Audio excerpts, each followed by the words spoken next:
Hi friend, we are back in the kitchen today for an amazing core workout that you're absolutely gonna love because we are never gonna go down to the ground. We are gonna work our core standing up the entire time.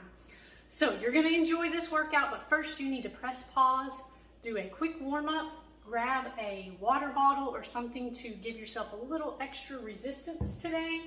And we are going to start our workout with hip dips. You might know this move from a low plank, very similar to that, but we're gonna use the countertop to brace our elbow on instead of the floor. So I'm gonna get the timer started and we are gonna get moving. So I want you to put most of your weight in the leg closest to the counter, rest your elbow on the counter, making sure there's plenty of space between you and the counter so you can dip your hip towards the counter. I want you to remember to keep your belly button pulled into your spine. Remember, your weight is in this leg closest to the counter. You're making sure that your shoulder is down away from your ear. We aren't using our shoulder here, we're using our core, our obliques, the side muscles in your waist. You should really feel this, probably a little bit in the front on the side, a little bit in the back, but really running down your side. You're just dipping into the counter at your hips and pulling yourself back up. Now we're going to rest and move into our next move. We'll do the other side in just a moment. You need to grab your water bottle. We're going to do a marching row. So you're going to be rowing your hands side to side, kind of making a figure eight with the water bottle, and you're going to march as you move those arms. So the water bottle is going to be at your hip when your knee comes up. Again, we always make sure we keep that core engaged by pulling our belly button to our spine. We're getting in a little bit of cardio here as well, so you might get a little bit breathless.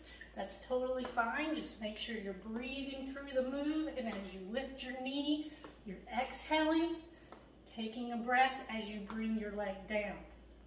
Make sure you keep moving, keep that belly button pulled into your spine, and keep rotating those shoulders. Our hips face forward, our shoulders rotate.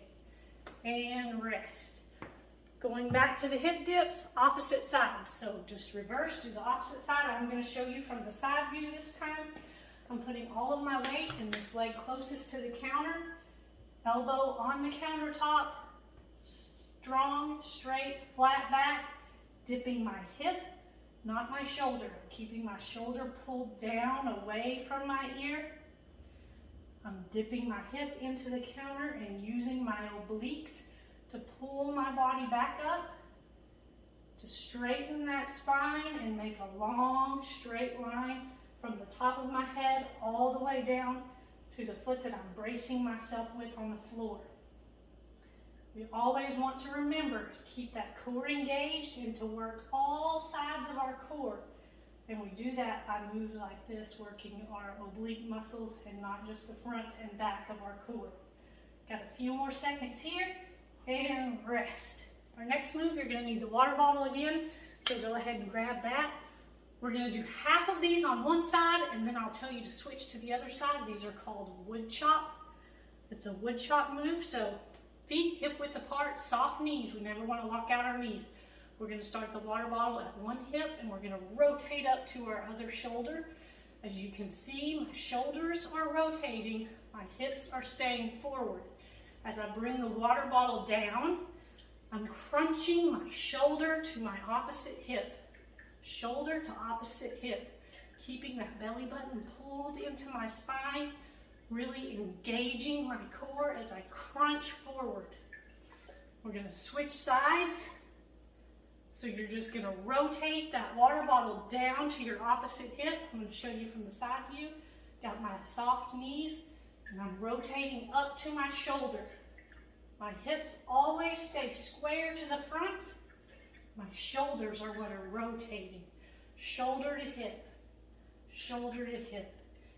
And rest. This is our last move. It's a standing oblique crunch. We're going to do half on one side, half on the other. So you're going to get those soft knees in, hands just behind your ears but not pulling on your neck. You're going to put weight into one stable leg and you're going to crunch your elbow to your knee. Your knee's going to go out towards your elbow. This is not in front of you, it's out to the side. So again, you're crunching your hip to your ribs, hip to the bottom of your ribs. You're keeping those elbows out where you can barely see them from your peripheral vision, and your knee is coming up to meet your elbow. Let's switch sides. So shift your weight and crunch. This one not only works on your obliques and your core, but it also works on your balance. And we're staying here a little bit longer. We're going to use that full minute, the full last minute. We'll rest when we're done, when the timer's done, I guess. And that's it. That was our standing core workout here in the kitchen. Remember, these workouts can always be stacked together with another home body workout, or you can repeat this workout again immediately after. You can do one 5-minute workout here and there throughout the day, whatever works best for you. But always remember to do that warm up and that cool down, and have an amazing day.